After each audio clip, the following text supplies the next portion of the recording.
शुभ प्रभात दोस्तों, मैं Amit sir Vatsalabai Vanmadi school of scholars Armori की तरफ से। आज हम आपके 8वीं कक्षा की हिंदी का नया पाठ जिसका नाम है अपराजिता, इसकी हम शुरुआत करने जा रहे हैं। सबसे पहले तो इस वर्ड का मीनिंग हम ध्यान में रखते हैं। अपराजिता मतलब क्या होता है? जिसको पराजित न किया जा सके ऐसे शख्स को अपराजिता या ऐसी व्यक्ति को अपराजिता कहा जाता है। इस अपराजिता पाठ की जो लेखिका है, ये एक कहानी के रूप में उन्होंने यहाँ पे दर्शाया है। ये कहानी जो है वो सुप्रसिद्ध कथाकार लेखिका शिवानी द्वारा ये कथा लिखी गई है। इस कहानी के माध्यम से उन्होंने एक ऐसी महिला की जिजीविषा को बताया है जिसका निचला धड़ पूरी तरह से पक्षाघातग्रस्त पैरों का जड़ हो गया है। मतलब एक ऐसी महिला, ऐसी स्त्री का उन्होंने वर्णन किया है, उसके जीवन का वर्णन किया है, उसके जीने की इच्छा, जिजीविषा मतलब जीने की इच्छा। उस महिला के शरीर का जो निचला हिस्सा है, कमर से नीचे का हिस्सा जो है वो पूरी तरह से अपाहिज हो गया है, मतलब पक्षाघातग्रस्त, जिसको अंग्रेजी में पैरालिसिस बोलते हैं। ऐसी स्त्री का वर्णन उन्होंने किया है। ये महिला अपाहिज होने के बावजूद अपनी मेहनत और लगन से अपने आने वाले जीवन में वो किस तरह से जूझती है और सफलताएं हासिल करती है, ये दर्शाया है। आगे उसने वह सब कुछ कर दिखाया, यानी अपनी अपाहिजता पर रोते न बैठते हुए उसने वो सब कुछ कराया जो शरीर से पूरे धष्टपुष्ट व्यक्ति भी नहीं कर पाते। शरीर से जो व्यक्ति धष्टपुष्ट है, फिर भी उन लोगों की हाथों से ये सारे काम नहीं हो सकते, वो काम इस अपाहिज लड़की ने कर दिखाया है। मतलब कभी कभी वरिष्ठ लोग भी नहीं कर पाते। वरिष्ठ मतलब इस यहाँ पे वरिष्ठ का अर्थ है जो व्यक्ति शारीरिक दृष्टि से सक्षम है, पूरी तरह से तंदुरुस्त है, कोई भी अपाहिजपन उसमें नहीं है। ऐसे व्यक्ति भी जो काम नहीं कर पाते वो सब काम इस पैरालिसिस होने के बावजूद ये महिला ने करके दिखाया है।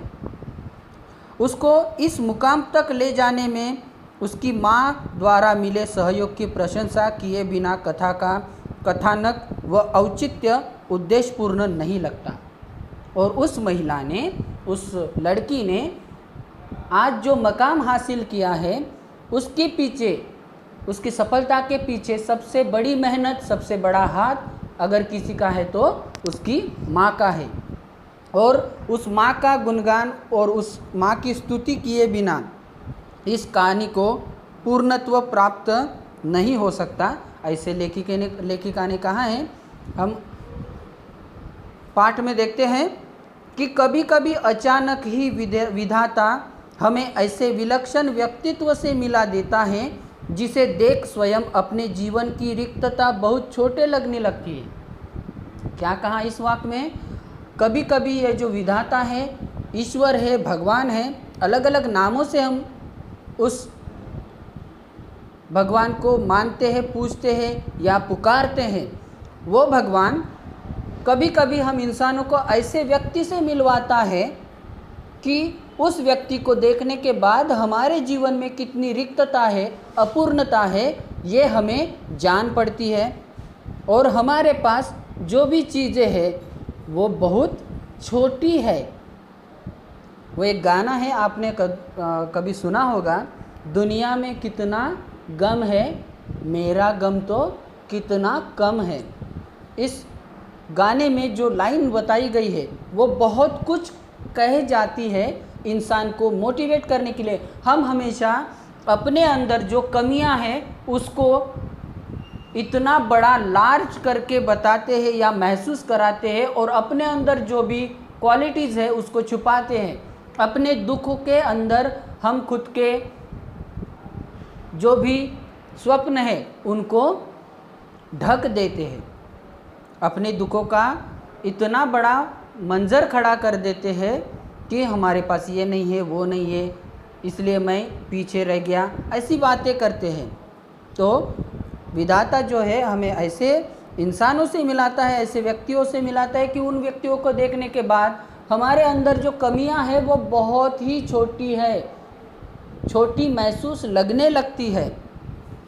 हमें तब लगता है कि भले ही उस अंतर्यामी ने, उस भगवान ने हमें जीवन में कभी कभी अकस्मात अकारण ही दंडित कर दिया हो, किंतु हमारे किसी अंग को कभी हमसे विच्छिन्न कर हमें उससे वंचित तो नहीं किया।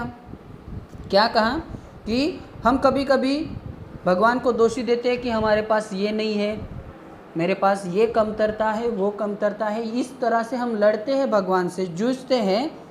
लेकिन ऐसे व्यक्तियों से मिलने के बाद हमें ऐसा लगता है कि भले ही उस भगवान ने कभी कभार हमारे जीवन में अकारण, बिना वजह, अकस्मात, एक्सीडेंटली हमें शिक्षा दी हो, बिना फालतू, बिना मतलब के हमें उस भगवान ने दंडित किया हो, लेकिन हमारे किसी शरीर के अंग को अपाहिज तो नहीं किया।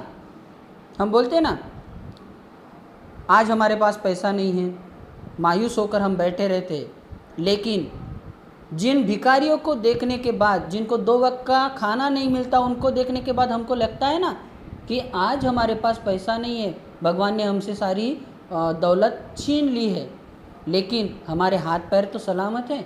हम रास्ते में इतने सारे भिखारी देखते हैं, किसी की आँख नहीं है, किसी के हाथ कटे, किसी के पैर नहीं है। उनको देखने के बाद हमें ऐसा महसूस होता है कि नहीं, भगवान ने कभी कभी हमारे साथ अन्याय किया हो, लेकिन इतना भी हमारा बुरा नहीं किया उस भिखारियों की तरह कि हमारा किसी शरीर का कोई अंग अपाहिज कर दिया हो। उसी तरह से लेखिका कहती है कि किसी भी माध्यम से हमारे किसी शरीर का कोई भी हिस्सा उसने हमारे शरीर के बाकी हिस्सों से वंचित नहीं किया, मतलब अलग नहीं किया या अपाहिज नहीं किया। फिर भी हम में से ऐसे कौन ऐसा मानव है जो अपनी विपत्ति के कठिन क्षणों में विधाता को दोषी नहीं ठहराता। एग्जैक्टली क्या कहती है लेखिका, हम में से ऐसे बहुत सारे लोग हैं कि हम हमेशा भगवान को दोषी देते हैं। हमारे पास कोई कठिन परिस्थिति आ जाए, हम किसी विपदा में पड़ जाएं, तो हम सबसे पहले भगवान को दोषी देते हैं कि हे भगवान, तुमने मेरे साथ ऐसा क्यों किया। यानी हर चीज़ में हम भगवान को दोषी मानते हैं, दोष देते हैं। हम सुख में कभी भगवान को याद नहीं करते, लेकिन दुख में हमेशा भगवान की याद करते हैं। तो ऐसे तो हमारे समाज में बहुत सारे लोग मिल जाएंगे, है ना। आई होप इतना पोर्शन आपको अच्छी तरह से समझ में आया होगा। इसके आगे का पोर्शन हम अगली तासिका में देखेंगे। धन्यवाद।